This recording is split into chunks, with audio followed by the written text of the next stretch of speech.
안녕하세요. 오늘은 사이버 보안 전문가 웨스 스펜서가 파이코인에 관해 어떤 얘기를 했는지 짧게 분석해 드리겠습니다.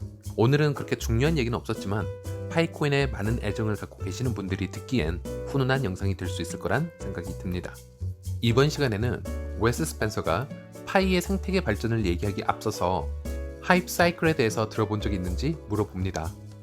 하이프 사이클이란 미국의 정보기술 자문회사 가트너사에서 제품이나 서비스에 시장의 기대가 어떻게 변화하는지 경험적으로 정리한 지표 정도로 생각하시면 될 것 같습니다. 표가 대략 이렇게 생겼는데요. 잠시 설명을 해드리자면 기술 촉발의 시기가 처음에는 존재합니다. 기술이 관심을 받는 시기고요. 하지만 아직 상용 제품은 없습니다. 가설과 소설만 있고요.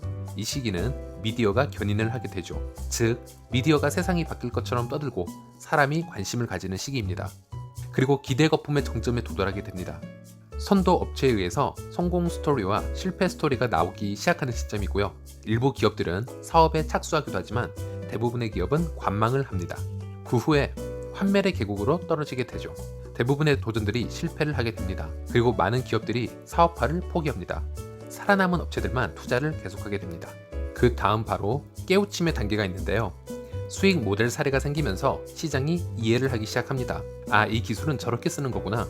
버전도 2.0이나 3.0 정도가 되겠죠. 그래서 기술에 투자를 해보는 기업들이 조금씩 더 늘어나고요. 하지만 보수적인 기업은 여전히 관망을 합니다. 그리고 생산성의 안정기, 기술이 시장에서 자리를 완전히 잡습니다. 사업적 생존 가능성에 대한 평가 기준도 명확해지고요. 해외 시장 진출에 대한 적정성 및 타당성이 높아지면서 성공을 거두기도 합니다. 이런 지표가 있는데 실제 비교를 해보면 항상 맞아떨어지는 것은 아닙니다. 하지만 이런 지표도 있구나 정도로 생각하시면 될 것 같고, 저희가 상품이나 서비스가 시장에 나오고 요란한 광고들이 나온 후 거품들을 싹 걷어내고 시장에서 안정적인 밸류를 발견할 수 있을 때 그 부분을 주목하라라는 점에서 이 지표가 머릿속에 조금이라도 있었으면 좋겠다라는 얘기죠. 어제 제가 올렸던 영상 중 파이코인과 페이코인 비교 영상이 있었는데, 참고로 페이코인 영상 중에 페이코인의 검색률 지표를 보여드린 적이 있었습니다. 예를 들어 페이코인이 기대의 정점의 곡선을 엄청나게 끌어올리는 단계가 있었습니다. 바로 페이코인이 비트코인 얘기를 꺼내면서 급등한 사건이 있었죠. 비트코인의 결제를 상용화시키겠다라는 말을 이제 미디어에 하면서 모든 게 다 올랐죠. 다날의 주가, 페이코인의 가격, 암호화폐 뉴스 앞면을 도배했고 검색량 도배 등등. 하지만 페이코인이 한 말은 어떤 기술적 가치를 이루었다가 아니고 이루겠다라는 포부였고요. 아직 현재 진행형이 될 수도 있고, 아니면 실패한 프로젝트가 될 수도 있고, 아니면 그냥 거품인가 라고 인지한 투자자들의 관심이 다른 곳으로 돌아설 수도 있고, 관심은 가졌으니 장기 투자의 관점으로 다시 바라봐야겠다라는 등등 여러 요소가 작용해서 환멸의 계곡으로 떨어지게 됩니다. 그러다가 시간이 조금 더 흘러 감정이 배제되고 객관적 지표가 남게 되어 좀 더 투명하게 시장에서의 위치와 가치를 파악할 수 있게 된다라는 얘기죠. 이렇듯 이 패턴을 분석하면 도움이 될 수 있다라는 얘긴데요. 여기 웨스 스펜서는 파이의 하이프 사이클을 보고 거품이 빠진 후 좀 더 객관적인 지표를 들여다보자 합니다. 파이의 부풀려진 기대 곡선의 정점은 최근에 무엇이었나요? 바로 4월 9일이었죠. 테스트용 지갑이 출시된 날.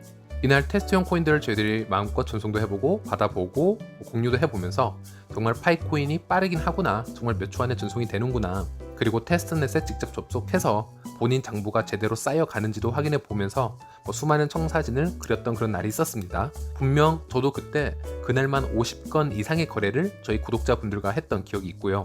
그리고 저도 그날 이 정도면 정말 대박이구나 라는 생각을 했던 적이 있었죠. 4월 9일 그날 하루에만 100만 명이 넘는 유저가 테스트 지갑을 생성을 했었고요. 참고로 이건 그냥 테스트 지갑이었을 뿐입니다. 진짜 지갑이 아니죠.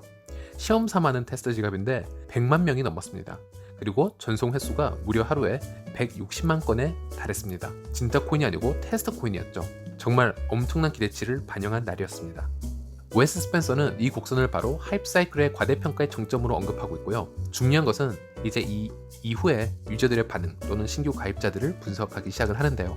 여기서 놀라운 것은 거품이 제거가 되었지만 하루에 신규 지갑 생성수가 매일 10만 건에서 15만 건을 꾸준히 유지하고 있었다는 것이죠. 4월 9일보다 훨씬 압도적인 수를 유지하고 있고, 거래수도 매일 20만 안팎의 테스트 거래수를 유지하고 있다는 점. 거래수도 4월 9일 전과 비교를 해보면 확실히 평균 거래수가 늘었죠. 이 점을 아주 긍정적으로 평가하고 있다는 거죠.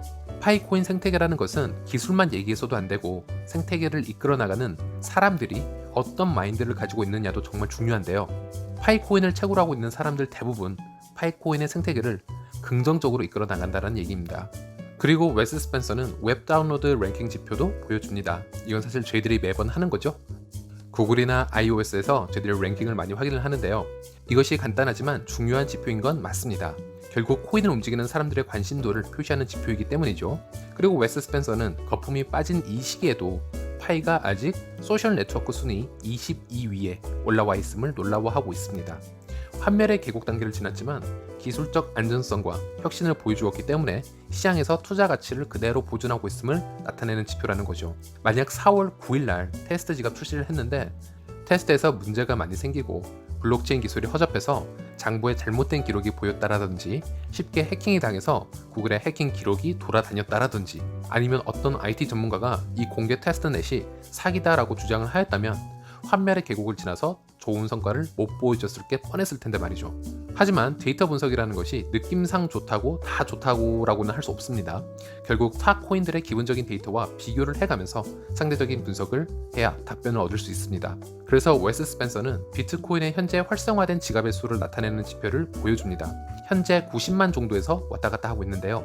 파이코인이 4월 9일에만 테스트 지갑이 100만 건을 넘었고 그 후에도 하루 평균 10만 건 이상의 지갑들이 활성화되고 있으니 파이의 생태계가 얼마나 건강한 상태인지를 알 수 있는 거죠. 여기서 스펜서는 다시 한번 조언을 합니다. 절대 이 비교를 가격의 비교나 어떤 가치의 지표로 사용하면 안 될 것이고 단지 평균적으로 코인의 생태계에서 얼만큼 건강하게 파이가 성장하고 있는지 그 분석 지표로만 생각해야 할 것이다 라고 언급을 다시 합니다.